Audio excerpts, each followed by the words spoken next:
प्रणाम प्रणाम आप सभी लोगों को बहुत बहुत नमस्कार। प्रणाम गुरु जी। हाँ, सबसे पहले शिव कुमार जी ने हैंड रेज किया है।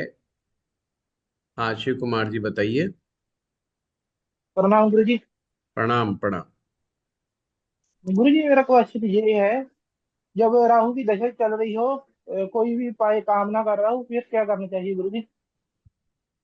पहले तो हमें ये समझना होगा हम उपायों से समझते क्या है, उपायों से क्या प्राप्त करना चाह रहे हैं। कि जब ऐसा लगे कि कोई उपाय काम नहीं कर रहा, ऐसा कब फील होता है? हाँ जी, जिदा कोई भी उपाय करते हैं ਉਹਦਾ असर नहीं जी दिखता पे। नहीं, असर से मैं वो समझना चाहता हूँ, क्या आप चाहते हैं कि वो ग्रह का पूरा वो ग्रह एकदम से पॉजिटिव हो जाएगा? हाँ जी, नहीं ਜਿਹੜਾ नेगेटिव ਦਾ असर है थोड़ा कम हो जाए जिदा।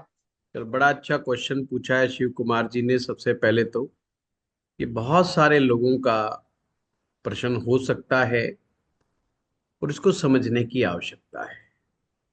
ज्योतिष एक कार्मिक साइंस है और कोई भी दशा या कोई भी ग्रह की दशा हमारे जीवन में अगर परेशानी पैदा कर रही है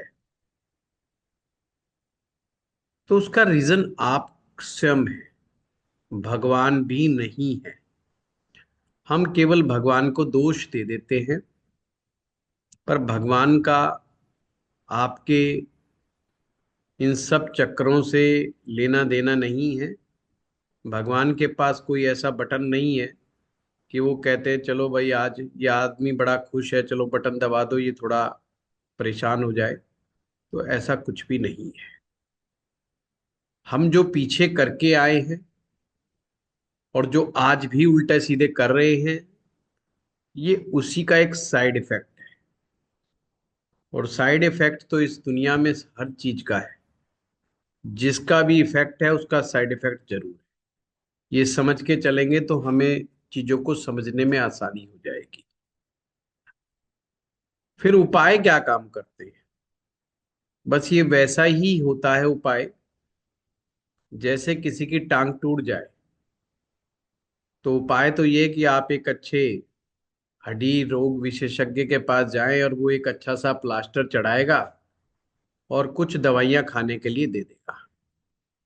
अब वो दुनिया की कितनी भी बेहतरीन दवाई दे दे, वो आदमी दौड़ नहीं लगा सकता कुछ दिनों तक।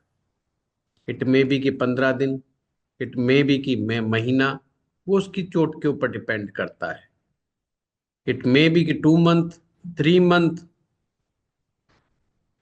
पर इतना पक्का है कि अगर वो प्रॉपर ट्रीटमेंट लेगा तो ठीक हो जाएगा। अगर हड्डी टूटने के बावजूद भी एक हल्का फ्रैक्चर आया हड्डी में और वो नहीं जा रहा, डॉक्टर के पास भी नहीं जा रहा, तो क्या होगा? तो ये होगा कि जो चीज उसको 1 महीने में सुधार होना चाहिए था, हो सके 3 महीने भी ना हो, 6 महीने भी ना हो, और सारी जिंदगी के लिए वो कोई ऐसी गलती उससे हो जाए कि वो चलने में सक्षम ना हो। यहाँ पर 2-3 महीने का है और 2-3 महीने के बाद चलने की पूरी पूरी जिम्मेवारी है। ऐसे ही जब दशाएं आती हैं और हम जब उपायों की शरण में जाते हैं और किसी विशेषज्ञ के तहत हम ये कार्य करते हैं, तो टाइम तो जब भी लगे। हम चाहें कि हमारा व्यापार जो लॉस खा रहा है वो एकदम से रातों रात एकदम प्रॉफिटेबिलिटी में आ जाएगा, ऐसा बिल्कुल भी नहीं। ये हमारे सिर्फ वहम के सिवा कुछ नहीं। या हमारे को जो परेशानियां अचानक से आ रही हैं वो एकदम से खत्म हो जाएंगी, ऐसा भी नहीं है। उपाय करने का अपना एक विज्ञान है। मैंने विज्ञान शब्द बोला है। उपायों से उस ग्रह के दुष्प्रभाव की इंटेंसिटी को कम किया जा सकता है, पर उसमें भी टाइम लगता है। अब देखना होता है कि वह ग्रह कितना स्ट्रांगली आपको इम्पैक्ट कर रहा है नेगेटिव रूप से। जितना उस ग्रह में ताकत ज्यादा होगी उतना ही देर तक वो आपको तंग करेगा। लाल किताब, काली किताब, पीली किताब, नीली किताब जो नहीं आई है वो भी किताब, कोई ऐसा उपाय नहीं हो सकता कि वो 5 7 दिन 10 दिन काम करे और एकदम बल्ले बल्ले हो जाए। अगर हम लोग इस मति भ्रम में घूम रहे हैं तो कोई फायदा नहीं। इसीलिए ज्योतिष के साथ एक शब्द लगा दिया जाता है विज्ञान, कि उसका एक पूरा एक अपना साइंस है। जैसे मेडिकल साइंस है, उसी तरीके से ये भी साइंस है। अगर आपको खांसी जुकाम बुखार है तो 3 दिन 5 दिन में ठीक हो गई ही होगी, ये साइंस। अब अगर यानी कि प्रॉब्लम बहुत हल्की फुल्की है तो 5 7 दिन की रेमेडी करने पर भी ठीक हो जाओ। हमारे पास कुछ लोग आते हैं, हम कहते हैं 3 दिन से फायदा होना शुरू हो जाएगा 3 दिन के बाद। पर कुछ लोगों को कहते हैं 3 साल लगेंगे, 5 साल लगेंगे। वो ठीक है, वो हमारी ईमानदारी है। हम बैठ करके पॉडकास्ट पे ये नहीं कहते कि साहब ये कर दो तो 3 दिन में ये हो जाएगा, 1 दिन में ये हो जाएगा, ये हो जाए। ये सब बकवास बातें हैं, तो उन चक्रों में नहीं पड़ना। राहु ग्रह की अगर आप रेमेडी कर रहे हो तो पहले राहु को समझो। अगर राहु आपका अच्छा भी है तो भी साइड इफेक्ट उसके पूरी पूरी दशा में होंगे। अगर आप सोचते हैं कि मुझे कोई कंफ्यूजन नहीं होगा, कोई इल्यूजन नहीं होगा, कोई स्ट्रेस नहीं होगा, कोई कुछ नहीं होगा, लाइफ में कोई उतार चढ़ाव नहीं होगा, तो ये हमारा मति भ्रम है। राहु ग्रह की कुंडली की कहीं पर एक भी स्थिति ऐसी नहीं है कि जहां आप राहु को बिठा दो और वहां पे बंदा कहे मौजा ही मौजा। वो मौजा ही मौजा कहेगा तो एक पॉइंट पर कहेगा, दूसरे पॉइंट पे कहेगा अरे यार ये तो बड़ा परेशान कर। एक तरफ वो लाखों करोड़ों रुपए कमा रहा होगा, घर में उसकी बीवी परेशान कर रही होगी, वो कहेगी तलाक दूंगी, आजा तू शाम को।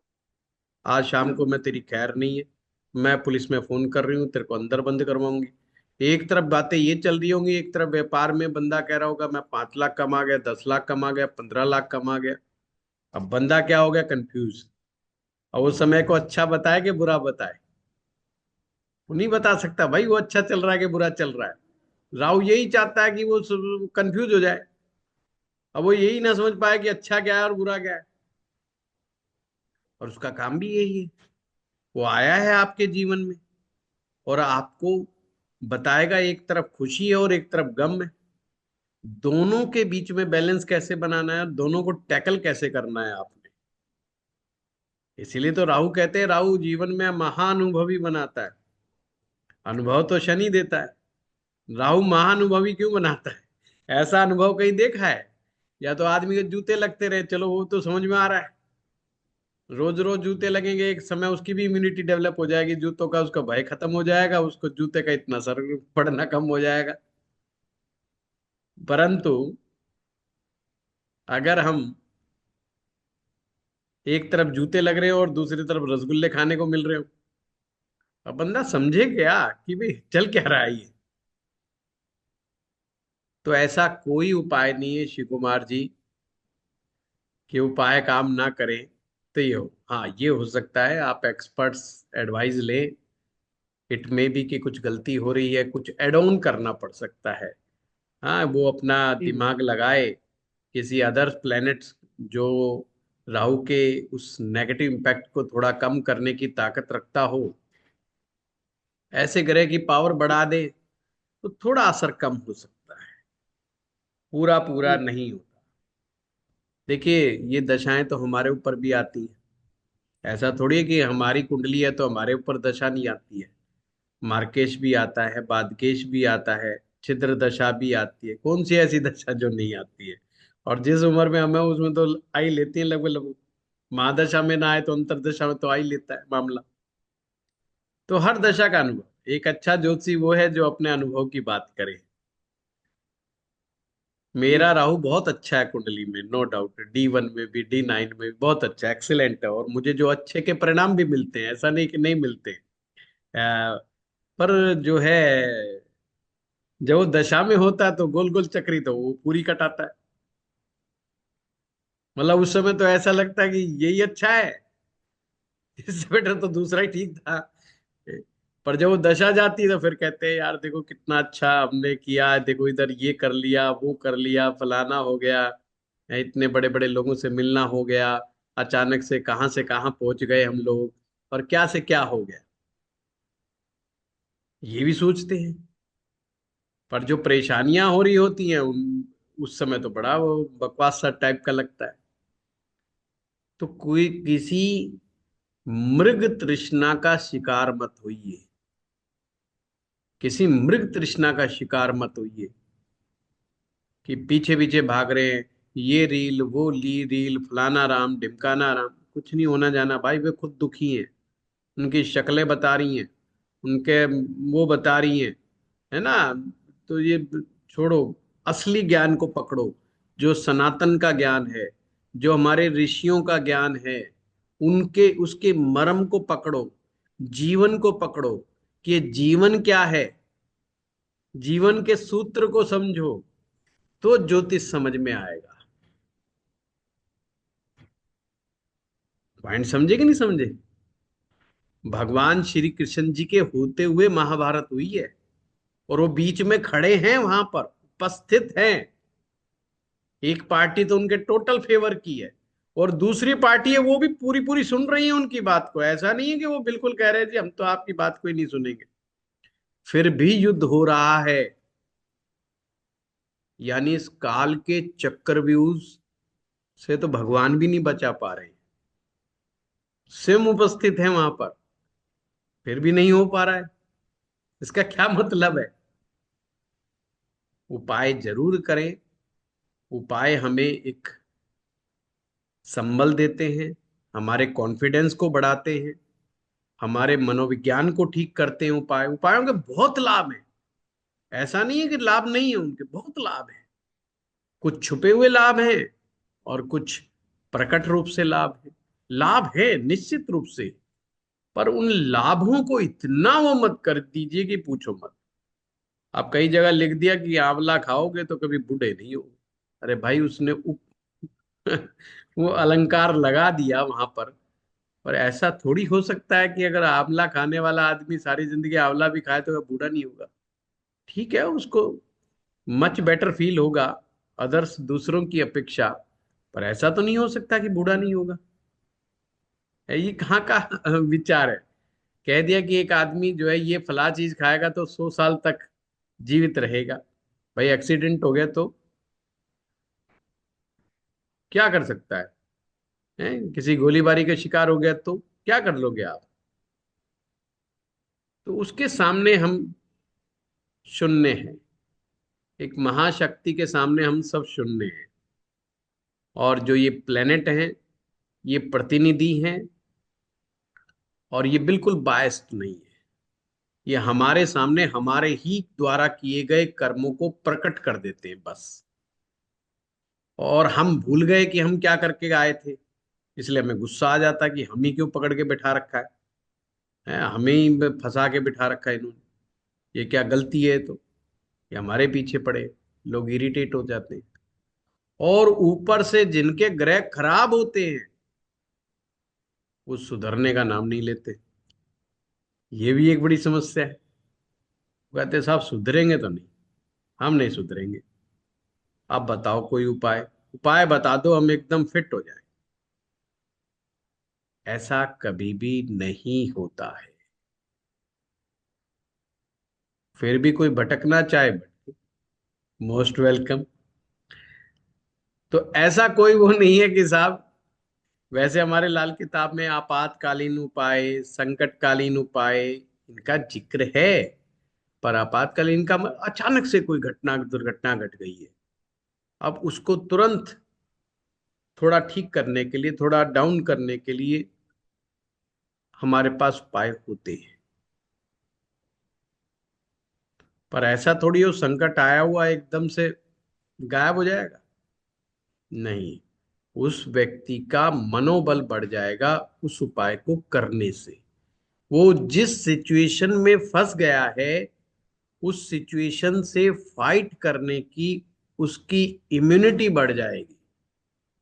अब मेरे जैसा ऐसी बातें करेगा तो उसका बेचारे का बिजनेस बेचारे का ऐसे ही डाउन हो जाएगा। ले रे, ये तो पहले ही कह रहा है कुछ नहीं होना जाना। उसके पास जाएंगे जो कहता है राहु को नचा के रख देंगे। है क्या मजाल जो राहु तुम्हारे सामने खड़ा हो भी हो जाए, ये कर लो उपाय तो राहु भाग जाएगा उल्टे पांव।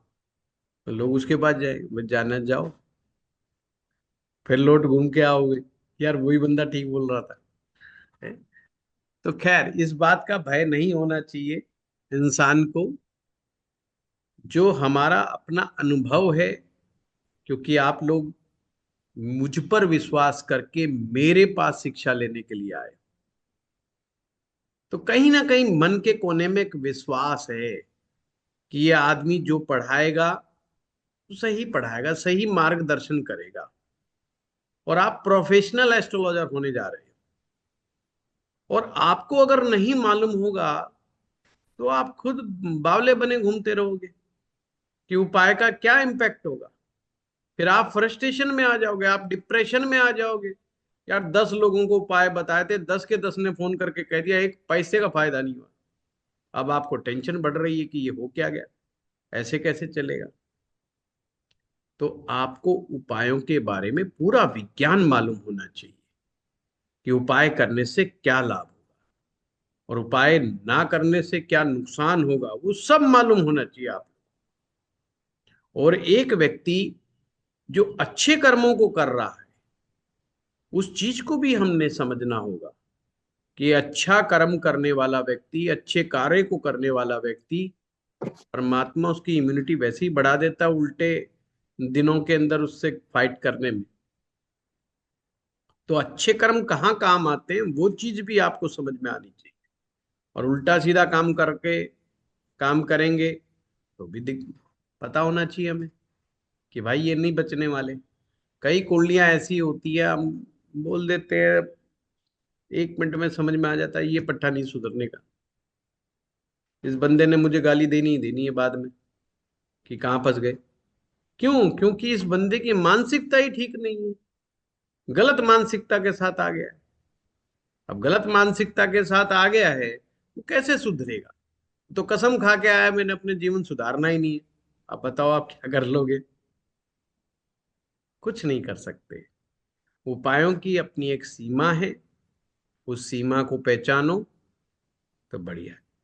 ये हमने डाउट क्लियरिंग सेशन रखा है इसका नाम, यानी जो डाउट है उसको क्लियर करना है। और इसमें पूरा 100% नहीं, 110% मुझे सत्य बोलना है। ये नहीं कि आपको खुश करने के लिए बोलना है, ये मेरी ड्यूटी है। जो नहीं आएगा मैं कह दूंगा नहीं आएगा, मुझे नहीं आता भाई। आएगा जो मेरा अनुभव होगा, ज्ञान होगा, जो हमारे गुरुओं के द्वारा, जो हमारे ऋषियों के द्वारा दिया गया ज्ञान जो बुद्धि में होगा, वो 100% आप लोगों को वैसा का वैसा ट्रांसफर कर दूंगा। हो सकता है मेरा अनुभव अलग हो, आप लोगों का अनुभव मुझसे अलग हो सकता है, इसमें कोई दो राय नहीं है। हो सकता है कि आप कोई ऐसा उपाय खोज लो जिससे दशा आए और 1 मिनट में दशा गायब करवा दो आप उसको। हो सकता है, उस संभावना से मैं इंकार नहीं करता। पर हाँ, मेरे पास ऐसा कोई उपाय नहीं है अभी फिलहाल के लिए। खोज जारी है, जब मिलेगा तो जरूर बताएंगे। चलिए, आप मोहम्मद नाम है एक सज्जन का। हाँ, हेलो आप गुरु जी। बताएं। सलाम गुरु जी। प्रणाम। गुरु जी कैसे हैं आप? ठीक हैं? तबीयत सब ठीक है? सब हाँ, खैरियत है? सब बढ़िया, सब बढ़िया, सब बढ़िया। माशाल्लाह गुरु जी, मैं पाकिस्तान से हूँ और आपको बहुत पसंद करता हूँ। आपके पढ़ाने का अंदाज ही बहुत अच्छा है कि बड़ी आसानी से समझ आ जाता है। मैंने पाकिस्तान में काफ़ी एस्ट्रोलॉजर से सीखा है, तो हमारे तो कख पल्ले नहीं पड़ता है। तो गुरु जी, मैंने आपकी ऐप डाउनलोड की हुई है, तो इसमें मुझे तरतीबवार वो एक कोर्स खरीदना है। एक तो बेसिक एस्ट्रोलॉजी है, वो तो आसानी से समझ आ गई है। अब बेसिक से एडवांस एस्ट्रोलॉजी का कोर्स का नाम क्या रखा हुआ है? एक है आर्ट ऑफ प्रोडिक्शन, उसके बाद basic advance art of prediction. वो कोई बात, एडवांस से लेवल आगे वाला लेवल है। मैं बताता हूँ। सबसे पहले तो आपका बहुत बहुत स्वागत है। और ये बहुत बहुत बहुत शुक्रिया सर। अच्छी बात है कि आपने इस महाविज्ञान को चुना और ये हिम्मत दिखाई कि सत्य के मार्ग की ओर आप बढ़ना चाहते हैं। अब आपके जी सर। प्रश्न का जवाब। मोहम्मद, जैसे हमारा बेसिक ज्योतिष का कोर्स आसान लगा आपको, ऐसे ही एडवांस भी ऐसा आसान ही लगेगा। उसको करने के बाद भी आप सेम कहो कि जी वो सर। तो मैं सीख गया क्योंकि बहुत आसान था।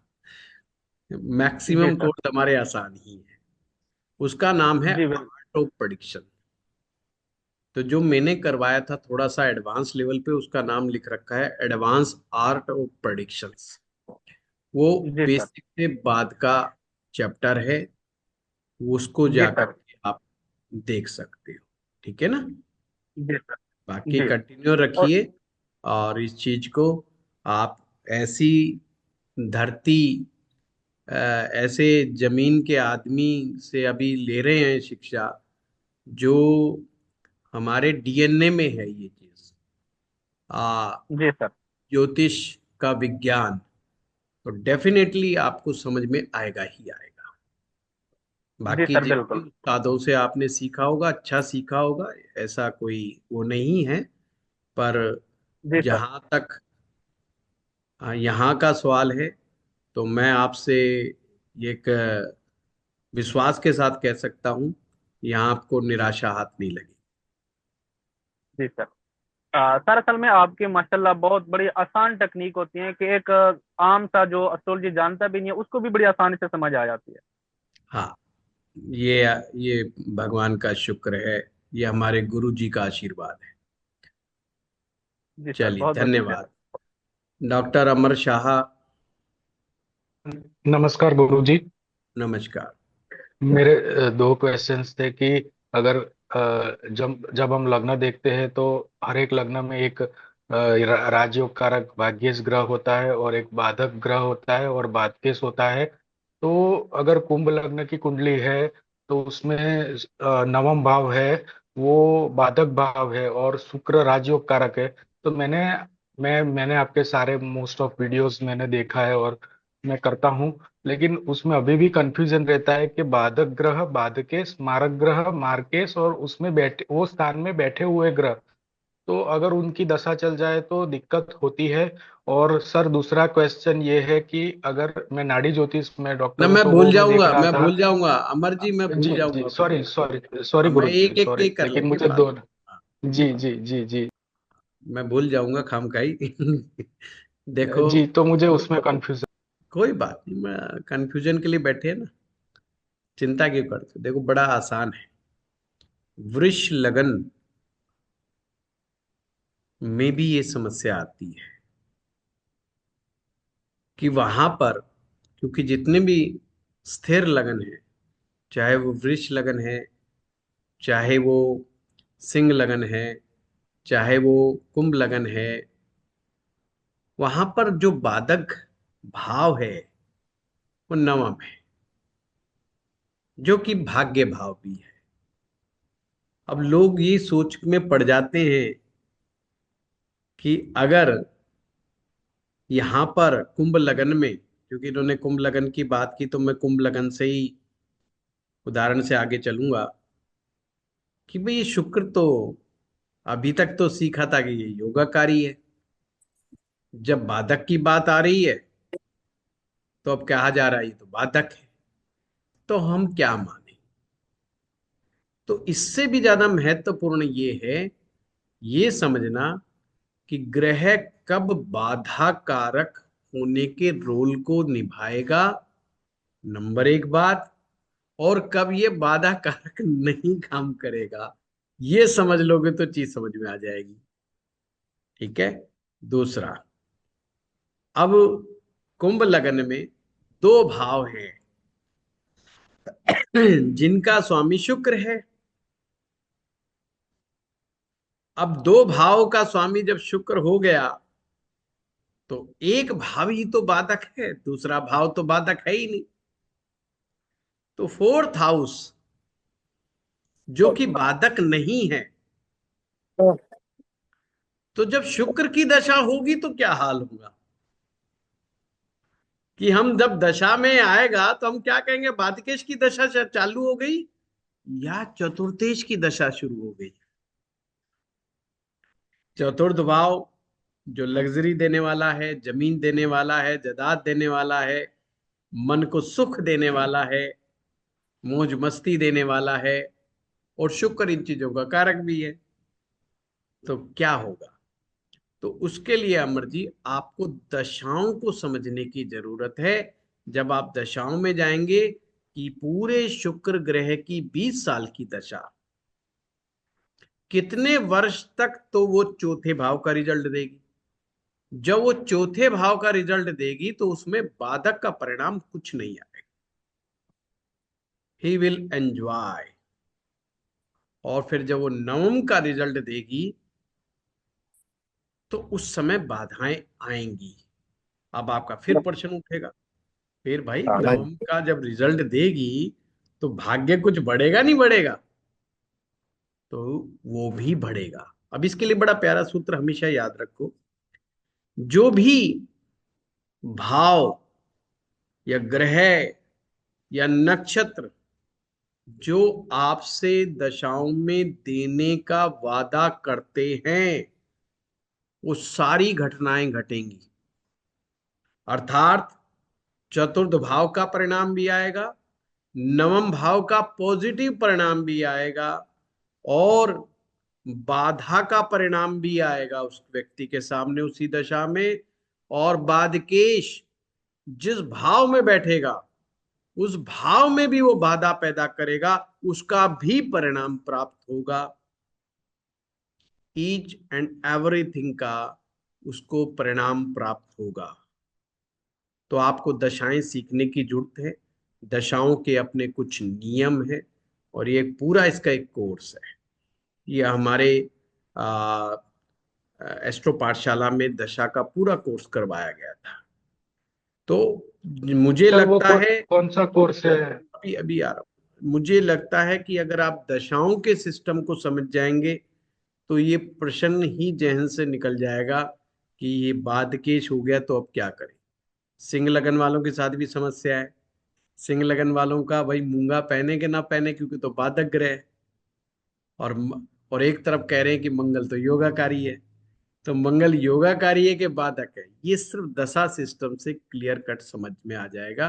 वो कंसेप्ट ही क्लियर हो जाएगा। ठीक है। हाँ, दूसरा प्रश्न बताओ अमर जी, अब बताओ। हाँ, मैं नाड़ी ज्योतिष का भी मैंने हेल्थ एस्ट्रोलॉजी और करियर एस्ट्रोलॉजी देखी। तो उसमें जो कुंडली है निर्यन भाव चलित कुंडली, और उसमें जो कोऑर्डिनेट्स आते हैं, तो हम्म। उसमें अगर कोई 1 8 12 6 8 12 जो हेल्थ हम्म। में आते हैं, जी। तो मतलब वो एक तो कुंडली थोड़ी चेंज हो जाती है तो कंफ्यूजन होता है, और दूसरा वो 6 8 12 वाला है तो वो कभी कभी फायदा वाला भी उसमें होता है, 1 4, मतलब मिक्स। तो वो थोड़ा मुझे क्लियर नहीं हो रहा है कि वो कैसे करे, कि मतलब मैं समझ उसमें गया। दशा भुक्ति वो अंतरा सारा में। सारा हाँ। सारा दशा का खेल है। जब तक आप दशाओं को इम्प्लीमेंट करने का सूत्र नहीं सीखेंगे, जब तक वो कंफ्यूजन बना रहेगा। मैं आपकी प्रॉब्लम को समझ गया कि 6 8 12 का कॉम्बिनेशन आना या 1 8 12 का कॉम्बिनेशन आना वो इंडिकेट करता है बीमारी को, इंडिकेट करता है। पर कोई जरूरी नहीं कि वो घटना घटे। और मुझे लगता है ये सारा बेसिक, जब हम कुंडली का इंटरप्रिटेशन करते हैं, ये सारा वहीं से छूटा हुआ मामला है। अगर हम पराशर ज्योतिष को बड़े ढंग से समझें और वहां पर एक एक कुंडली के ऊपर टाइम लगाया जाए तो ये सारे कंसेप्ट वहीं दूर हो जाते हैं। और बड़े दुख के साथ कहा जाता है कि इस समय में वो चीज गौण है, उस चीज को नहीं सिखाया जा रहा, इतना समय नहीं लगाया जा रहा। उसमें हम लोग भी शामिल हैं, क्योंकि जो बेसिक में होता है तो क्योंकि जल्दी सिखाना होता है। अब बेसिक क्या, अगर एक कोर्स शुरू कर दो, अगर उसकी फीस अगर आप 3 हजार 5 हजार रुपये बोल दो तो लोग स्टूडेंट्स ही नहीं आएंगे।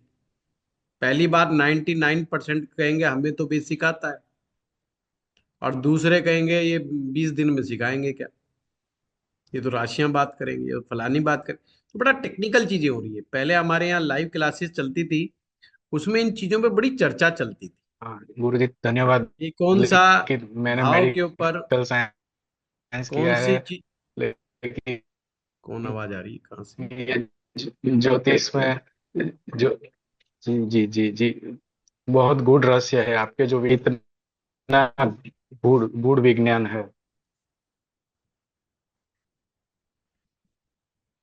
लगता है नेट में गड़बड़ हो गई। चलिए अगला किसी से क्वेश्चन लेते हैं हम लोग। हाँ, सुमीर जी। प्रणाम गुरुजी। प्रणाम। गुरुजी हम लाल किताब तो कर रहे हैं, बिकॉज मेडिकल के अंदर वैदिक के भी बहुत से सूत्र आ रहे हैं। जी। कभी कभी थोड़ी सी कंफ्यूजन हो जाती है, तो उन सब से हटके एक सवाल यही है मेरे लिए, बहुत सिंपल। मैं एक रैंडम एग्जांपल ले रहा हूँ। क्या शनि लगन में बैठता है अगर हम काल पुरुष की कुंडली देखते हैं, और वही लगन अगर फॉर एग्जाम्पल तुला हो जाता है, क्या उसका रिजल्ट अलग हो जाता है अगर वो मेष राशि का लगन है और तुला राशि के लगन का शनि अलग अलग हो देखिए, जाएगा? सारा खेल इतना है कि हम किस पद्धति को अपना करके देख रहे हैं। रिजल्ट हमेशा सेम ही रहेगा, पर ओके। पद्धति क्या है। अगर हम पराशर पद्धति को ले रहे हैं तो मेष राशि का शनि और तुला राशि के शनि में अंतर आ जाएगा। पर यह बात भी आधी अधूरी है। अगर हमें आगे का टेक्निक नहीं पता कि निष्कर्ष तक कैसे पहुंचे, तो मामला गोल है, हम मामले तक पहुंचे ही नहीं। अब दो एग्जाम्पल लेते हैं। एक व्यक्ति है जिसका मेष राशि का शनि है, यानी कि फर्स्ट हाउस में शनि बैठा है, और हमने देखा, बोला, शनि अपनी नीच राशि में बैठा। अब यहां तक बात कहां तक आई है? ये बेसिक ज्योतिष का सूत्र है, ये निष्कर्ष का सूत्र नहीं है। निष्कर्ष कैसे निकलेगा? दो स्टेप और आगे है। पहले दूसरा स्टेप क्या बनेगा कि ये देखो कि मंगल के हालात कैसे हैं। अगर मंगल स्ट्रांग है, मंगल वेल प्लेस्ड है, जितना मंगल स्ट्रांग होता चला जाएगा उतना ही शनि ग्रह के नेगेटिव या नीचता का प्रभाव कम होता चला जाएगा। अभी स्टेप नंबर 2 हुआ है। अभी हम फाइनल उस पे नहीं पहुंचे, निष्कर्ष पर। फाइनल ये है कि हम इसको माने क्या। अब मान लीजिए मेष लगन का व्यक्ति है और उसका मंगल कुंडली के नवम भाव में चला गया, यानी कि धनु राशि में चला गया। अब क्या शनि नीच राशि के परिणाम देगा ही देगा? और देगा तो किस लेवल पे जाके देगा? तो जो लोगों ने आगे पढ़ा हुआ है वो कहते हैं, वो क्या समझेंगे कि शनि जब धनु राशि में होता है तो, सॉरी, मंगल जब धनु राशि में होता है तो ये मंगल यहां पर बैठ करके उच्चाभिलाषी हो जाते हैं। उच्चाभिलाषी एक वो है शब्द, यानी कि वह ग्रह अभिलाषा रखता है। अभिलाषा का मतलब इच्छा।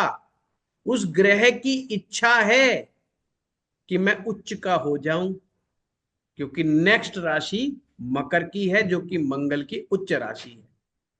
इसे बोला गया उच्चाभिलाषी।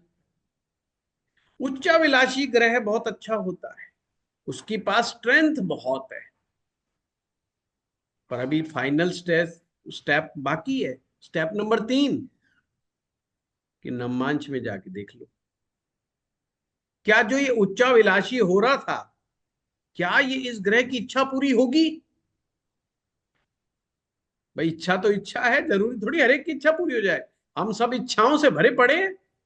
कौन सी हमारी इच्छाएं पूरी हो रही है? सारी की सारी, सारी तो थोड़ी थोड़ी बहुत भी हो जाती तो भी हम खुश हो जाते हैं। तो ऐसे ही ग्रह की इच्छा है, वो बात डिसाइड करेगा नवमांश कुंडली। क्लियर हुई बात? हम्म।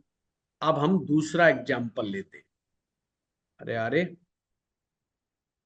दूसरा एग्जाम्पल है, तुला लगन की कुंडली है, लगन में शनि बैठे। देखो शनि को हमने नहीं हटाया, वो पहले भाव में ही बैठे हैं। अब बेसिक कंसेप्ट क्या है कि शनि ग्रह तुला राशि में उच्च के होते हैं। तो हम क्या कहेंगे, शनि ग्रह क्या हो गए, उच्च के हो गए।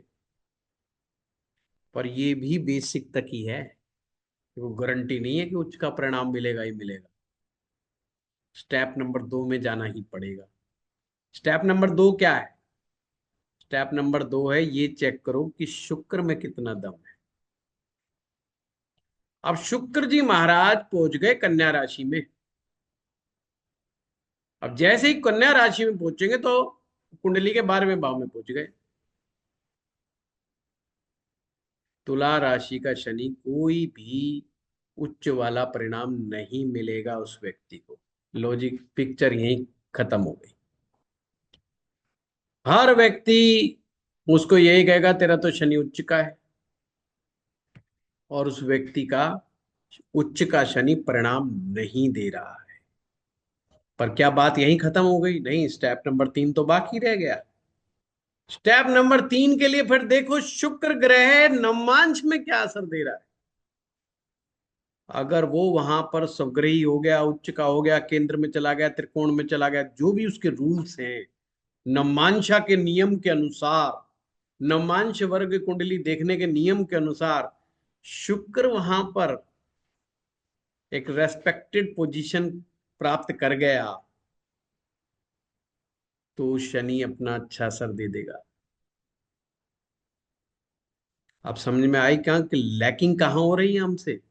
लैकिंग ये हो रही है कि पहला स्टेप सबको समझाया जा रहा है, जो भी ज्योतिष सिखा रहा है वो पहला स्टेप सबको समझा रहा है कि मेष राशि में शनि नीच का और तुला राशि में शनि उच्च का। अब क्या निष्कर्ष निकला कि कोई गारंटी नहीं कि नीच का शनि नीच का होते हुए भी नीच के परिणाम दे, कोई गारंटी नहीं। और उच्च का शनि उच्च का होते हुए भी पूरे उच्च के परिणाम दे, कोई गारंटी नहीं। ये तो स्टडी का विषय है, ये तो फर्दर इन्वेस्टिगेशन का विषय है। आपको उस चार्ट में जाकर के फर्दर इन्वेस्टिगेट करना पड़ेगा कि एक्चुअल रिजल्ट्स कैसे आएगा, कि हम फाइनल निष्कर्ष किसको लेके चलेंगे वो तो फाइनल तक पहुंचने पर पता चलेगा। अब ये स्टेप नंबर 3 हो गए। और एक व्यक्ति कहता है ऐसी ऐसा है, मुझे तो लोहे का काम करना है,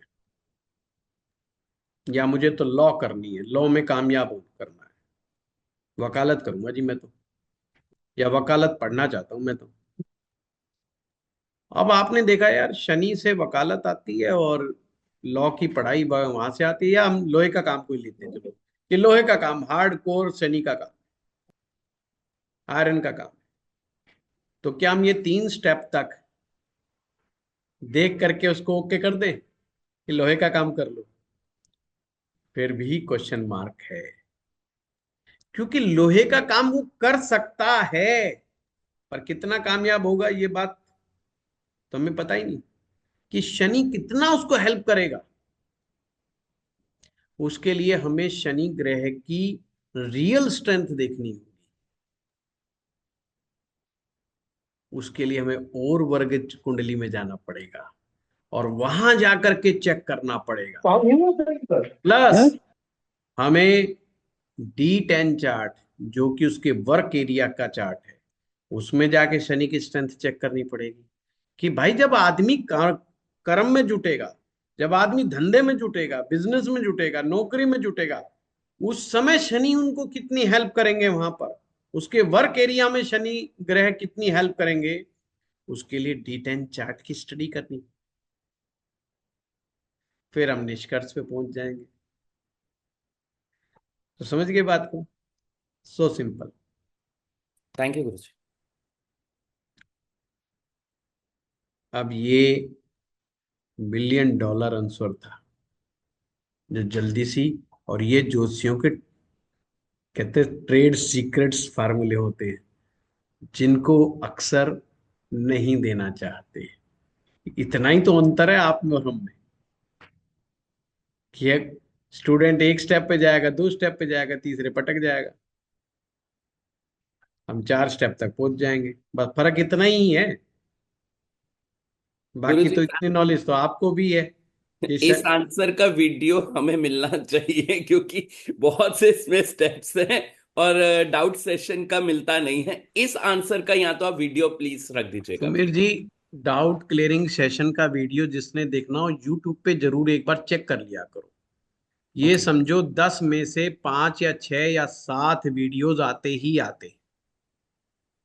हम डाउट क्लियरिंग सेशन करते हैं कि एक ही में तो हम इतना सच बोलते हैं, गजब का सच बोलते हैं, जो बड़ा कड़वा सा होता है ना। मैंने कहा ये पब्लिक को तो मिलना चाहिए। पब्लिक आजकल ले रही है वो, ये 3 लौंग रख लो, 2 इलायची रख लो, करोड़पति हो जाओगे। तो मैंने कहा यार एक हमारा भी कड़वी सा मिलना चाहिए, कि भाई नीम की पत्ती वाला, तो हमारा भी मिलना चाहिए, हमारा भी कोई स्थान है?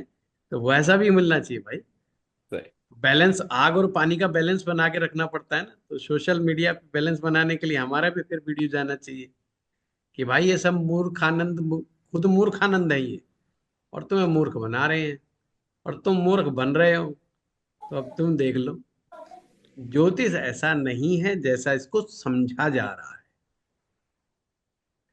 और ये बहुत ही, चाहे आप लाल किताब के माध्यम से चले जाएं, चाहे आप पराशर ज्योतिष की टेक्निक के माध्यम से चला जाए, सब में स्टेप्स हैं। अब हमें याद है कि हम बोर्ड के ऊपर स्टेप्स सिखाते थे। बेसिक में ये स्टेप, पहला स्टेप नंबर 1 पे जाओ, 2 पे जाओ, 3 पे जाओ, फिर चौथे पे जाओ, फिर दशा को ऐसे इम्प्लीमेंट करना है। स्टूडेंट बड़ा सरप्राइज होता था कि अरे ये तो एकदम निकल के आ गए, तो मेरी कहानी है, ये तो एक्चुअल में ऐसा ही है।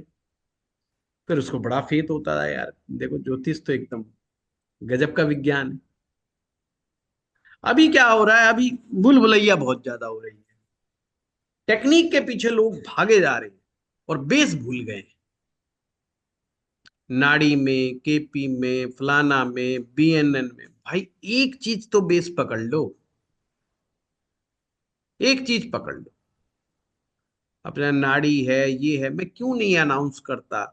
क्योंकि मैं ये महसूस करता हूं सच्चे दिल से कि भाई अभी तो ये ऊपर ही नहीं उठ पा रहे हैं। मैं क्या अनाउंस कर दूं, केपी क्या अनाउंस कर दूं, क्या जेमनी अनाउंस कर दूं? ये तो गुमराह करना और हो जाएगा। ठीक है, मेरी जेब में 2 पैसा आ जाएगा, पर मुझे मजा नहीं आएगा। थैंक यू गुरुजी। हाँ, सुदर्शन कुमार जी गुरु जी प्रणाम। बोलिए। गुरु जी आपसे परसों बात हुई थी गुरु जी। वो ना, जैसे आपकी मंत्र एस्ट्रोलॉजी है गुरु जी, जो आपका मैंने सारी तो नहीं देखा अभी, मैं ऐप के थ्रू आपसे जुड़ा हुआ हूँ। तो गुरु जी ये एक एस्ट्रोलॉजर को इन दिल्ली सिद्धियों का भी ज्ञान होना चाहिए, या क्या चीजें हैं ये क्या एस्ट्रोलॉजर को क्या होता है? होना चाहिए सुधीर जी? आपकी आवाज इको कर रही है।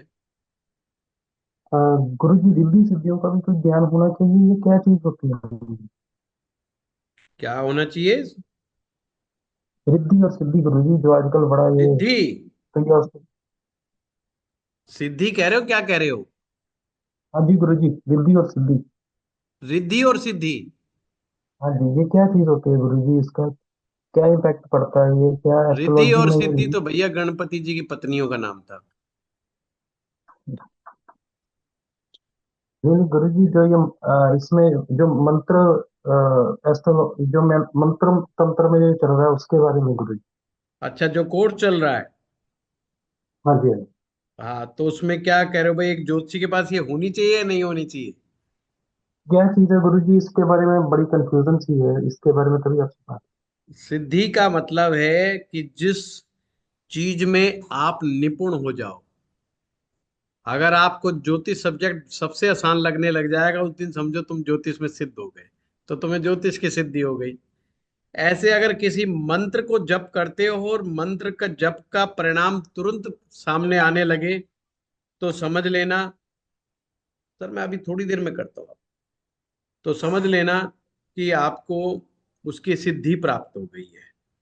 अब होनी चाहिए नहीं होनी चाहिए, तो मैं कहूंगा पक्का होनी चाहिए आपको। अब आप उसको मंत्रों के माध्यम से करो, प्राणायाम के माध्यम से करो, या योग के माध्यम से करो, वो आपके ऊपर है। हठ योग के माध्यम से करो, माध्यम आपको चुनना पड़ेगा।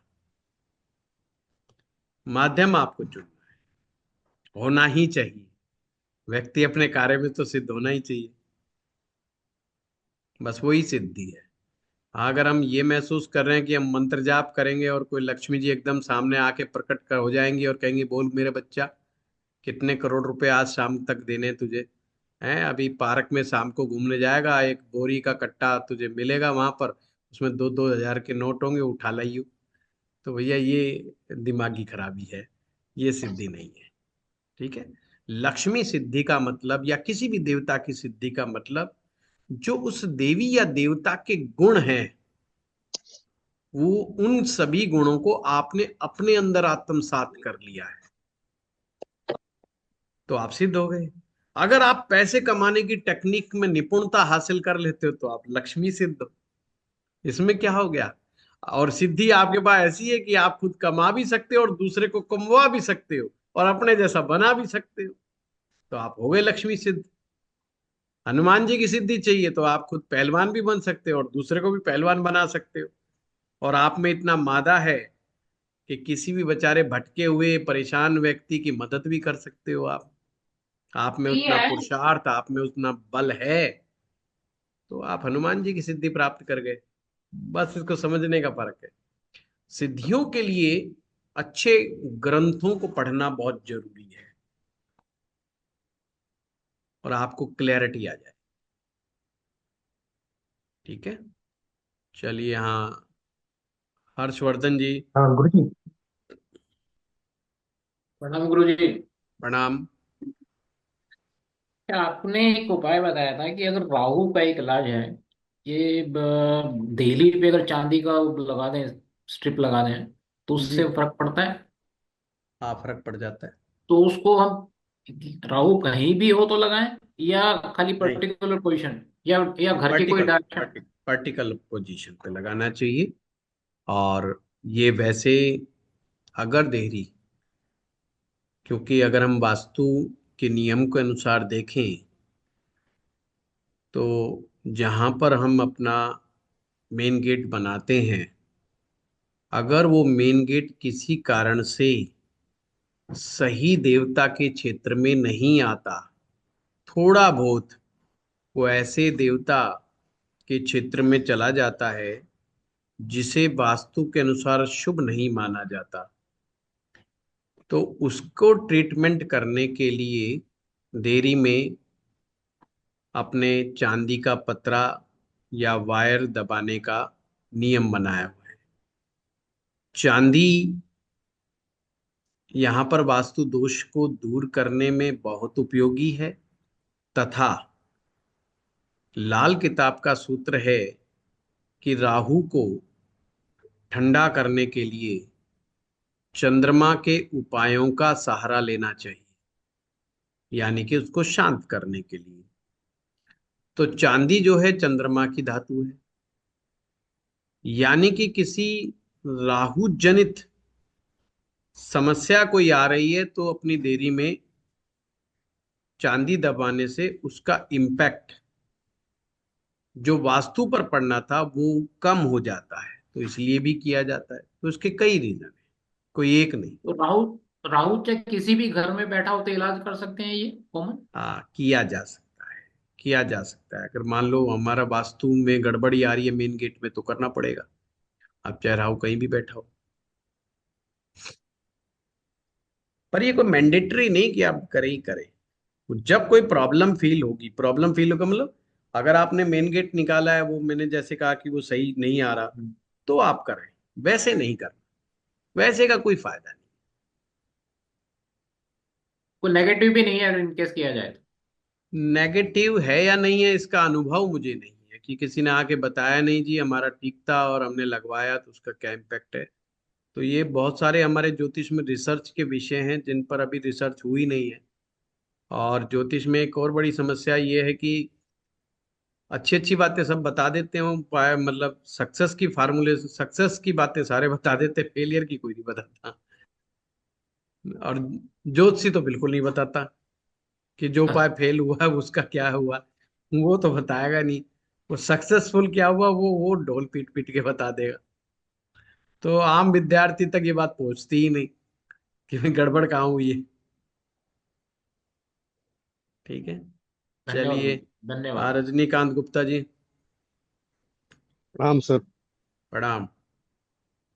सर मेरा प्रश्न था सर, ये पंचांग ज्योतिष पर, जी। कि अगर तिथि और वार का स्वामी अगर हम्म। एक ही हो जाए तो जिस हम्म। भाव में बैठा है हम्म। उस भाव में कष्ट देता है, तो सर हम्म। इसका उपाय क्या किया जा सकता है सर? बस वो ग्रह का ही उपाय करना है रजनीकांत जी, बिल्कुल कंफ्यूज नहीं होना। उसको बल देना है सर? आ, देखना पड़ेगा कि वो कष्ट क्यों आ रहा है। क्या ग्रह गलत भाव में आया है इसलिए कष्ट आ रहा है, ग्रह या कमजोर हुआ है इसलिए कष्ट आ रहा है। डिपेंड ऑन कि वो ग्रह के साथ हुआ क्या है। अगर वो कमजोर हुआ है तो उसको बल बढ़ाना पड़ेगा। गलत भाव में जाके बैठ गया है तो फिर उसका आदर्श उपाय रेमेडीज करनी पड़ेगी। अब ग्रह अगर साधारणतः ऐसे बैठा हुआ है सर, फिर भी उस भाव से प्रॉब्लम आ रहे हो, जैसे एक था सर हमारे पास एक कुंडली, दो चीजें होती हैं उसमें। रजनीकांत जी। एक होता है भाव की प्रॉब्लम, एक होती है ग्रह की प्रॉब्लम। इन दोनों में डिफरेंस को समझना पड़ेगा। अगर हम डिफरेंस को समझ जाएंगे तो हमें ट्रीटमेंट करना आसान हो जाएगा। आपने बात कही है कि भाव से प्रॉब्लम आ रही है, जी सर। तो हमें देखना पड़ेगा भाव का स्वामी कौन है। फिर हमें भाव के स्वामी का ट्रीटमेंट करना पड़ेगा, फिर उस ग्रह का थोड़ी करना है। वो ग्रह तो प्रॉब्लम कर ही नहीं रहा, तो फिर उसका ट्रीटमेंट क्यों करना। नहीं, जैसे तिथि और वार का स्वामी एक ही हो गया सर और मैं पंचम भाव मान गया में बात, बैठ गया। मैं मान गया। अब आपने कहा जी कि सर। मैं वही तो बार बार कह रहा हूं कि क्या वो गलत भाव में बैठा है इसलिए प्रॉब्लम आ रही है, या वो जी कमजोर सर। होके बैठा है इसलिए प्रॉब्लम आ रही है। ओके। उसको समझो जी जी आप। सर। जी सर। हाँ, अनिल कुमार समझ आ मीना गया जी। सर। सर एक प्रश्न था सर, एक और। हाँ जी। सर ये पंचांग ज्योतिष के कोर्स में ही है सर, एक योग संबंधी जो वीडियोस थे वो हम्म। सर नहीं है उसमें। मैंने कितनी बार फोन किया सर, लेकिन इसका समाधान नहीं हो पाया। योग, पहले तो कौन से किन्हें आप योग समझते हो, ताकि मैं समझ जाऊं कि नहीं, कंफ्यूजन वो बन रहा हो।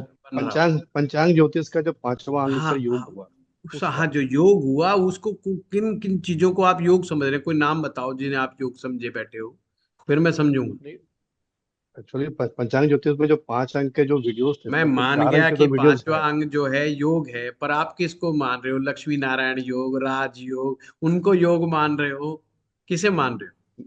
अब पंचांग ज्योतिष में योग किस चीज का है कारण सर, ये तो मुझे हाँ, पता भी मैं नहीं है। समझ गया, ये चीज। इसलिए वो जी सर। राजयोग विश्वकर्म योग वो योग नहीं है। वो अलग अच्छा। योग है। और जो पंचांग के ओके। योग हैं वो अलग योग हैं। आप उनको ढूंढ रहे हो शायद, उसमें नहीं हाँ। मिलेगा पंच पंच महापुरुष पंच राजयोग, राजयोग, नहीं सर, ये सब, लक्ष्मी पंचांग के योग। जो हाँ, पंचांग के जो पंचांग में जो योग। योग है सर, हाँ हाँ। हाँ वो सर वो नहीं है हाँ सर इसमें। हाँ हाँ, वो मैंने उसको जिक्र किया है। कुछ चीजें ऐसी हाँ होती जिक्र। हैं जिनको जी सर। मैं जिक्र करता हूं और सिर्फ बातों में समझा करके छोड़ देता हूं। उसको एक अलग चैप्टर की तरह नहीं मैं ट्रीट करता हूं। तो इसलिए ओके आपको ओके ओके सर। कंफ्यूजन हो रहा है, और कोई बात नहीं है। अब जैसे कल क्या था थैंक यू कि कल हमारे लाल किताब चल रही थी, किसी ने कहा कि जी दृष्टि की बात होनी चाहिए। कल वो दृष्टि का चैप्टर ही 10 मिनट में पूरा करा दिया, मगर ये लो जी, मैं तो अलग कराने की सोच रहा था, आप ये ले लो, कोई दिक्कत नहीं। अब वो व्यक्ति अगर कोई सर। बाद में देखेगा कि वो दृष्टि तो कराई नहीं, अब दृष्टि तो आ चुकी ओके। बीच में ही, जी सर। है ना। तो कोई चीज ऐसी है जो अगर इम्पोर्टेंस उसकी कितनी है कितनी नहीं, उसके हिसाब से मैं टाइम लगाता हूं। अभी मैं राहु का ओके चैप्टर सर। करा रहा हूँ लाल किताब में। मेरे को पांचवा या छठी क्लास हो गई उसको लगे हुए उसके ऊपर, क्योंकि मैं जानता हूं इन लोगों ने प्रोफेशनल एस्ट्रोलॉजर बनना है, और किस बात पर मुझे ज्यादा समय लगाना है, कितना ज्यादा एनर्जी मुझे लगानी है, उस हिसाब से मैं डिसाइड करूं। ठीक है। जी सर। सर एक और था सर, जानना चाहता था कि ये दशा संबंधित कोई कोर्स है सर? हाँ है। वो आप कौन सा है स्टाफ से सर? बात करेंगे ना, आपको बता देंगे। वो हमने उनसे ऐप पे नहीं मैंने डाला पूछा। हुआ। वो हमने ऐप पे नहीं ऐप डाला में नहीं हुआ। डाला आपने? ना, ऐप पे नहीं है, इसलिए ऐप पे मत ढूंढिएगा। पर हमारे पास कोर्स है। ठीक सर। ठीक है ना। हाँ। Okay sir. जी सर। हाँ अनिल कुमार ठीक सर, जी, प्रणाम सर। हाँ गुरु जी प्रणाम। प्रणाम। गुरु जी मैं तुला लगन की कुंडली में गुरु 7वें भाव में और शुक्र गुरु की राशि में तीसरे भाव में है, तो इसको एक्सचेंज को योग को कैसे मानेंगे? हाँ तो अच्छी बात है, एक्सचेंज हुआ है तीसरे का सातवें का, बहुत अच्छा एक्सचेंज है। तो ये अच्छा एक्सचेंज है नहीं? हाँ अच्छा एक्सचेंज है, अच्छा क्यों है उसको एक्चुअली मेरे समझो, उसके सूत्र को समझो। तीसरा भाव, सातवां भाव और 11वां भाव, इन तीनों भावों का तत्व एक ही है, समझ गए, सेम तत्व है। हाँ तो सेम तत्व का जब सेम तत्व से, सेम एलिमेंट से जब एक्सचेंज होता है वो अच्छा बन जाता है। सप्तम का स्वामी तीसरे में गया, यानी अपने से नवम गया। तीसरे का स्वामी अपने से कहाँ गया, अगर सप्तम तक गिनोगे तो पंचम में गया। हुआ कि नहीं? हाँ तो तीसरे की भी मौजा मौजा और सातवें की भी मौजा ही मौजा, तो हो गया ना अच्छा। हाँ गुरु जी, वो क्या है, अंक ज्योतिष किया था तो उसमें क्या है, गुरु और शुक्र को एंटी मानते हैं, इसलिए मेरा कंफ्यूजन था इसमें यहाँ। नहीं एंटी तो है ही, वो क्या गलत थोड़ी मान रहे हैं। तो ये था कंफ्यूजन, ये एंटी है तो इसमें कैसे फल देंगे, ये हाँ, बस डाउट था। वही तो चीज हो ना, आप दिक्कत यही है कि आप एंटीबायोटिक के साथ और हल्दी, कच्ची हल्दी और वो नीम के पत्ते का कॉम्बिनेशन का वो आंसर जानना चाह रहे हैं, क्या बताएंगे कि एंटीबायोटिक ने जल्दी बुखार ठीक करा या कच्ची हल्दी ने ठीक करा, है ना, ये दो चीज मत डालिए, नहीं तो कंफ्यूज ही ठीक है गुरु जी। रहोगे। न्यूमरोलॉजी ठीक है। अपना एक बिहेवियर का एक चीजों को समझ, आपके ट्रेड्स को समझने का एक तरीका है। अब उसको आप ज्योतिष जैसे महाविज्ञान के अंदर एंटर करके दिमाग लगा रहे हैं तो दिमाग की तो बत्तियां उड़ेंगी। जी इसलिए कंफ्यूजन हो रहा था बस। नहीं नहीं। ठीक है गुरु जी। हाँ अनुराग जी। नमस्कार गुरुजी। नमस्कार। अ, मुझे पूछना था कि राहु और केतु किस व्यवसाय को दर्शाते हैं किस एवं व्यवसाय आज। को दिखाते हैं? हाँ जी। और अच्छा। अ, और आज के जमाने में इलेक्ट्रॉनिक्स और इलेक्ट्रिकल वो किस ग्रह से गवर्न होते हैं, ठीक है। इस तरह के व्यवसाय। इलेक्ट्रॉनिक्स का काम जो होता है वो बुध ग्रह से देखा जाता है। कोई भी बड़ी से बड़ी मशीनरीज होती हैं जो, जैसे क्रेन्स हो गई, क्रेन्स एक बड़ी मशीन है जो हैवी ड्यूटी, बड़ी बड़ी मशीन, वो राहु के अंडर में आती है। बिजली का काम बिना राहु के पॉसिबल नहीं है। अब उल्टा ले लो, छोटी से छोटी मशीनरी, ब्रीक महीन, महीन से महीन, घड़ी के अंदर आपका, जब घड़ी के अंदर आप देखते हैं छोटे छोटे पुर्जे बने होते हैं, आपकी आईसी जो होती है, ये सब केतु है। केतु मैथमेटिशियंस है, राहु का मैथमेटिक्स से कोई लेना देना नहीं है। केतु क्या है? मैथमेटिक्स। अब मैथमेटिक्स है तो स्टेटिस्टिक्स आ गया। जो भी लोग स्टेटिस्टिक्स का काम करते हैं, डाटा साइंस का काम करते हैं, मैथमेटिकल काम करते हैं, या कोई भी बहुत महीन छोटी से छोटी इंजीनियरिंग का काम करते हैं, मतलब बहुत स्मॉल पार्ट्स वाली, माइन्यूट्स लेवल के ऊपर जा करके काम करने वाले जो भी काम धंधे हैं, वो सब केतु के अंडर में आते हैं। ठीक है। सर फिर तो इलेक्ट्रॉनिक्स भी केतु से गवर्न होना चाहिए। केतु पूरी तरीके से नहीं, जो भी पूरा इंस्ट्रूमेंट बन के तैयार होगा इलेक्ट्रॉनिक्स का, उसमें जो है बुध है। बुद्ध का काम है कम्युनिकेट करना, जैसे पूरा टीवी हो गया। अब टीवी में कोई आईसी लगी हुई है, उसको आप केतु कह सकते हो, परंतु पूरे उस इंस्ट्रूमेंट को आप मरकरी कहना पड़ेगा। उसका जो आउटपुट निकल के जो आ रहा है, उसका आउटपुट क्या है?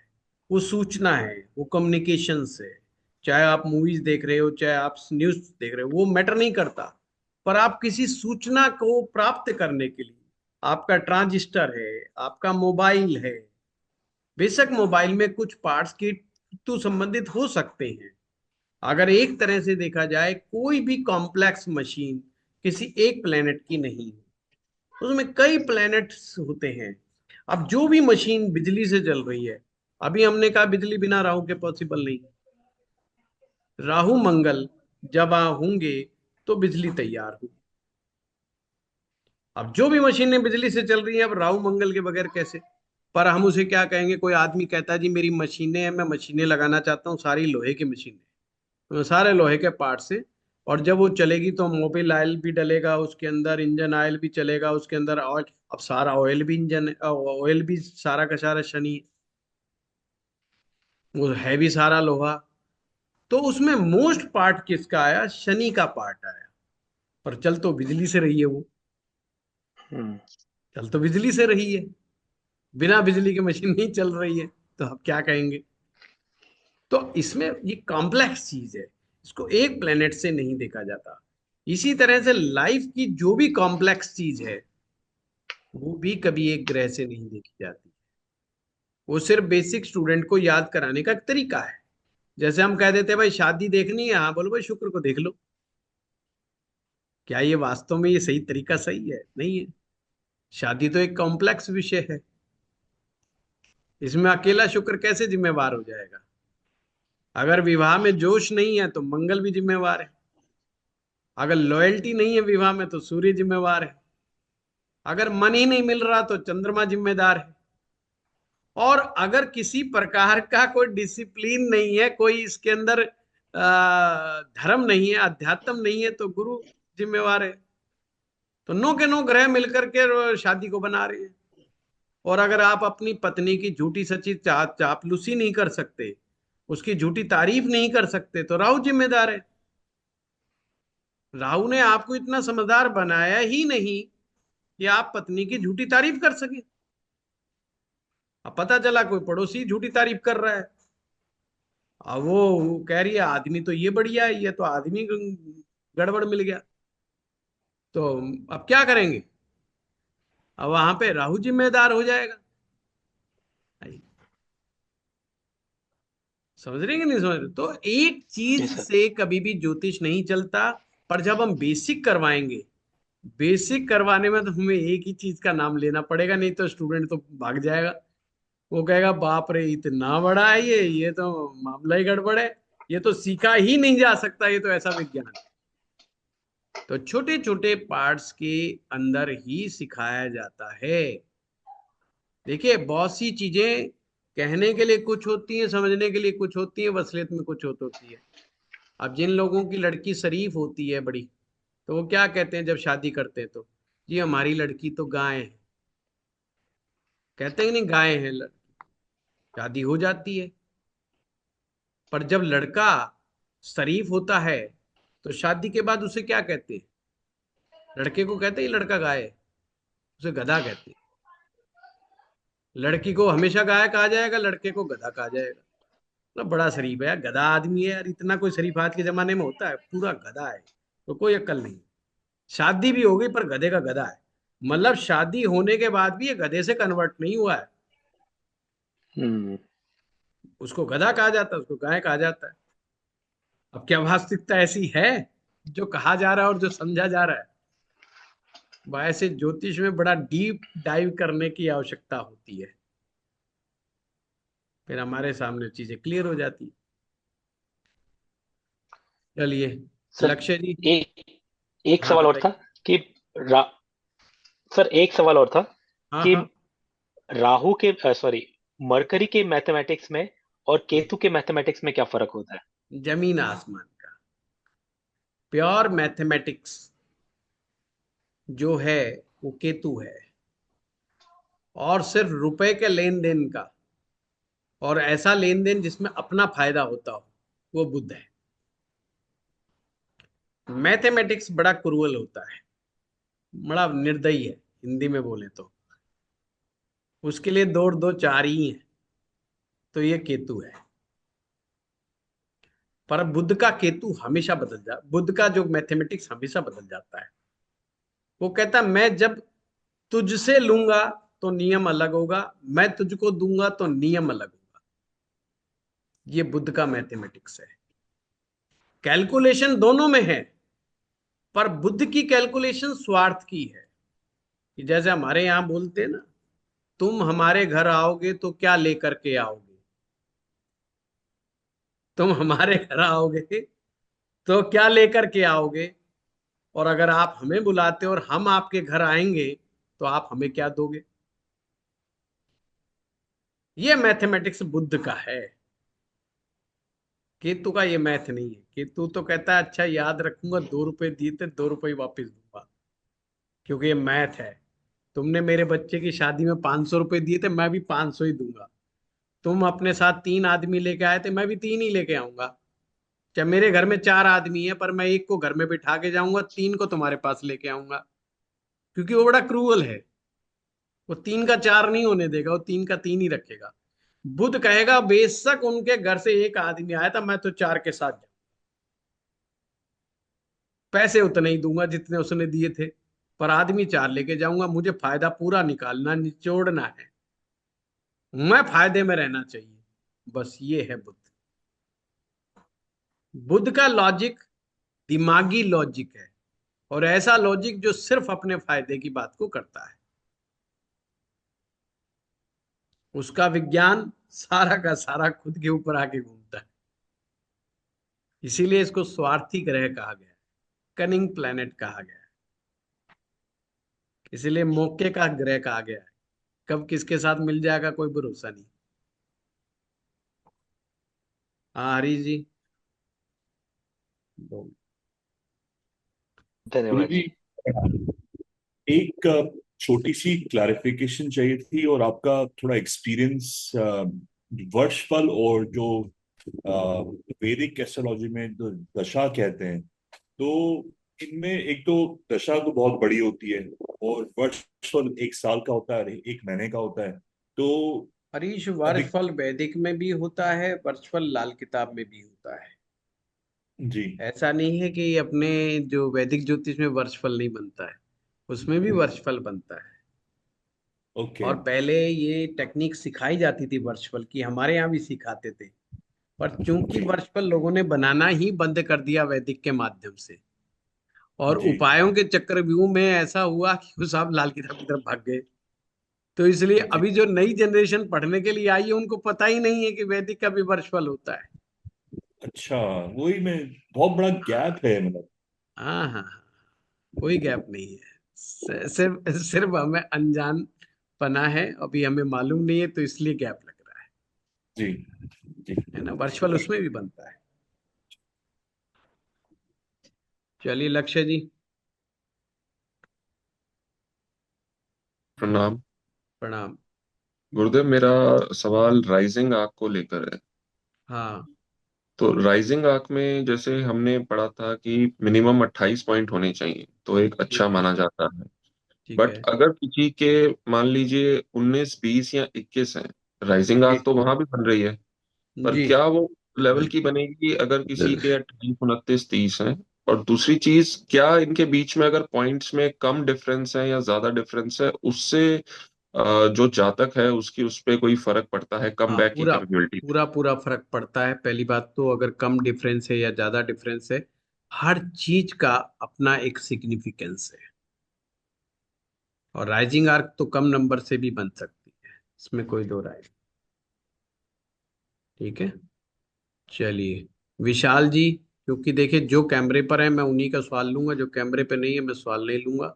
और जो आज भाग गए हैं 10 आदमी, अगली बार उनका लूंगा नहीं। मेमोरी बहुत शार्प है।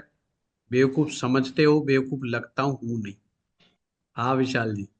नमस्कार सर। हाँ हाँ, बताइए। सर मैं मतलब ये देख रहा था कि मतलब कुंडली, अभी तो मैं बेसिक ही थोड़ा सीख रहा हूँ, तो जो कुंडली में जैसे हम देखते हैं ऐप में हम्म D1 या डी वन ही देखते हैं मोस्टली। तो D1 हम्म में जब हम एक्सॉल्टेड प्लैनेट देखते हैं कि ये प्लैनेट हम्म एक्सॉल्टेड है और ये प्लैनेट वर्गोत्तम है, तो वो प्लैनेट वीक हो जाता है। मतलब वो प्लैनेट तो सबसे स्ट्रांग होना चाहिए एक तरीके से कौन कुंडली पहले तो किसने में, कहा कि क्योंकि वो एग्जॉल्टेड वीक हो वर्गोत्तम है या जाता वो है और वर्गोत्तम वीक हो जाता है? किसने कहा? कौन सी ऐप में? ऐप ही चेंज करो पहले तो। ऐसा नहीं होता, मतलब नहीं, एग्जॉल्टेड एग्जॉल्टेड तो स्ट्रांग होना, एग्जॉल्टेड तो आपका अच्छा प्लेनेट होना चाहिए ना। अगर कोई प्लेनेट जैसे शनि दिखा रहा हाँ है हाँ एग्जॉल्टेड, हाँ। तो वो दैट कहाँ मीन्स लिखा है? गुड लिखा फॉर कहाँ यू। है विशाल जी? मैं वही चीज समझना चाह रहा हूँ, कहाँ से पढ़ लिया? नहीं, लेकिन फिर वो प्लेनेट वीक कैसे हो गया? वो मतलब वो मैं प्लेनेट विशाल जी यही तो वीक है। समझना चाह रहा हूँ। गलत पढ़ लिया, गलत पढ़ लिया। मैं 2 बार बोल रहा हूँ, गलत पढ़ लिया आपने। अच्छा, और किसी ऐप से देख रहे हो तो उस ऐप को चेंज करो। नहीं, जैसे जैसे मेरे ही चार्ट में दिखा रहा है कि 4 में मंगल, और मेरी कर्क राशि है, कर्क लगन है। 4 नंबर हाउस में अ, मंगल और शनि दोनों है, और ठीक है। शनि एग्जॉल्टेड दिखा रहा है। हाँ तो ऐप को चेंज करो ना। मैं कह तो रहा हूँ, फ्री की ऐप वो है तो हटाओ उसको। सिंपल सी बात है। अच्छा, वो एग्जॉल्टेड नहीं हो, इसका मतलब वो शनि एग्जॉल्टेड नहीं है। ना तो शनि एग्जॉल्टेड है ना मंगल एग्जॉल्टेड है। अच्छा, तो मतलब वो ऐप की प्रॉब्लम। नहीं, ऐप ओके की तो ओके। नहीं होगी। हो सकता है आपकी भी हो प्रॉब्लम, ये गलत देख रहे हो। पर मैं तो मजाक नहीं, की उस बात पर कर रहा हूँ। अगर वो दिखा रही है तो सीरियसली वो ऐप गलत है ना? उसको चेंज करो। एग्जॉल्टेड दिखा रही है, वो ऐप एग्जॉल्टेड हाँ तो फिर का साइन दिखा रही है नीचे अब एग्जॉल्टेड। वो फिर आपका और प्रॉब्लम है, वो शुक्र हटाओ शुक्र उसको। उसमें 7th हाँ हाउस में जैसे शुक्र और वो क्या कहते हैं, शुक्र और बुध है। तो हम्म। शुक्र को वर्गोत्तम दिखा रही है। शुक्र वर्गोत्तम हो सकता है ना, वो नमांशा से जाके पता चलेगा। हम्म, तो हाँ। नवमांशा में शुक्र 11th हाउस में है। अब वो कहाँ पर बैठा है उससे मैं कुछ नहीं कह सकता, क्योंकि अभी टाइम काफी हो गया है। हाँ, मैं और क्वेश्चन ले हम्म। लूँ। चारू बसी जी। ठीक है सर। हेलो। हाँ जी। नमस्कार सर। नमस्कार। सर मुझे एक चीज ये पूछनी है कि अगर मंदिर में कोई दान बताए जाते हैं तो क्या वो किसी गरीब को भी दिए जा सकते हैं जरूरत के हिसाब से? देखना पड़ता है, वो मैंने दान के नियम बताए हुए हैं। आप हमारा वीडियो देखो दान के ऊपर का। और ये एस्ट्रो पाठशाला में है, पुराने वीडियोस में जाना पड़ेगा आपको। मैंने बहुत अच्छे अच्छे नियम बताए हैं। ठीक है सर। सर रीजन ये था कि मुझे बताया गया था केतु का दान ब्लैक एंड व्हाइट कंबल। तो जब मैं जी। मंदिर में देने जाती हूँ संडे को तो बाहर गरीब भी बैठे होते हैं। तो मन नहीं मानता कि उनको छोड़ के अंदर मंदिर में रख कर आऊं। इसलिए बस पूछ रही थी। कोई बात नहीं, गरीब को दे दो। अच्छा ठीक है सर। ठीक। हाँ, मन को मनाना जरूरी है भाई। हाँ, चारू राठी जी। प्रणाम गुरुजी। अ, प्रणाम। गुरुजी एक एक एक चीज मुझे पूछनी थी, जैसे कि हमारा जो राइजिंग राइजिंग असेंडेंट होता है हमारा लग्न में है, अगर उसकी डिग्री बहुत कम है या हम्म। उसकी डिग्री बहुत ज्यादा है, एकदम अंतिम अंतिम डिग्रीज है, तो क्या है, हम ये बात समझ सकते हैं कि अगर उसकी अंतिम डिग्री है तो उस पे जो बाद वाला लग्न है उसका भी इम्पैक्ट थोड़ा बहुत आ जाएगा? हाँ, वो कस्प लगन हो जाता है। हाँ, और कस्प कस्प लगन लगन। में अगले का भी इम्पैक्ट आता अच्छा ठीक है गुरुजी, और एक छोटी सी चीज पूछनी थी। जैसे अभी आपने जो तुला लग्न और मेष लग्न का एग्जाम्पल दिया था जो कि एकदम ही समझ में आ गया, तो गुरुजी अगर तुला लग्न में शनि उच्च का है तो हमें डिस्पोजिटर को चेक तो करना है नवमांश में, तो हम शनि को भी चेक करेंगे? है। D1 में चेक करना होता है डिस्पोजिटर को। अच्छा ठीक है, स्टेप तो गलत उसका, पकड़ना। अच्छा डिस्पोजिटर को D1 में चेक करना है लेकिन उसके डिस्पोजिटर को D9 में चेक करने की जरूरत नहीं है? नहीं नहीं, मतलब ऐसे अगर, थोड़ी होगा। हम्म, स्ट्रेंथ देखना है, वो अलग अलग स्टेप है, कभी इसके हाँ ऊपर फिर अलग अलग, बात करेंगे। ठीक है। हाँ, कृष्ण उनियाल जी। धन्यवाद गुरु। गुरुजी नमस्कार। नमस्कार। अ, मेरा एक वैदिक ज्योतिष से संबंधित एक सवाल है जी। कि जब हम बताते हैं, जब बताया जाता है कि लग्नेश और लग्न, तो हम्म। लग्नेश मजबूत होना चाहिए, तो लग्नेश की जो लग्नेश तो कोई भी ग्रह हो सकता है, जैसे उसकी जो भी डिग्री होती है तो उसके आधार पर बताया जा सकता है कि ये मजबूत है। लेकिन लग्न जो पहले होता है वो दो पहले दो घंटे में कृष्ण जी, पहली बात तो ये पॉइंट गलत है कि लग्न की डिग्री के आधार पर मजबूत तय किया जाता है। ये टोटल रॉन्ग है। जी जी। हाँ, डिग्री के आधार पर नहीं तय होता ये। हाँ ठीक है। ठीक है गुरु जी, मैं इसके विषय में तो और जानकारी हासिल करूंगा। बस मैं ये पूछना चाह रहा था कि जो लग्न उदय होता है 2 घंटे के लिए, तो क्या उसका भी लग्नेश की मजबूती में कोई रोल होता है? नहीं, आप पहले इसको दोबारा से स्टडी कीजिए कि जी लग्नेश मजबूत कैसे होता है। लगन जी का स्वामी कुंडली के जिस भाव में बैठता है, जिस जी। राशि में बैठता है, हाँ तथा हाँ। किन ग्रहों के द्वारा वो दृष्ट होता है, फिर उसकी जी नवमांश में क्या स्थिति होती है, उस आधार जी पर लग्नेश कमजोर या मजबूत होता है। ना कि डिग्री के ठीक। आधार पर, ना कि वो 2 घंटे के हिसाब से। वो अच्छा, हमेशा हर लगन ही उस हिसाब से चला करते हैं। ठीक है। ठीक है गुरु जी, ठीक है। बहुत धन्यवाद। बहुत धन्यवाद। आप सभी लोगों का बहुत बहुत धन्यवाद। कैसा लगा ये धन्यवाद सेशन, गुरुजी। कैसा चल रहा है, फीडबैक जरूर देना। धन्यवाद। धन्यवाद धन्यवाद गुरुजी, धन्यवाद। गुरु जी बहुत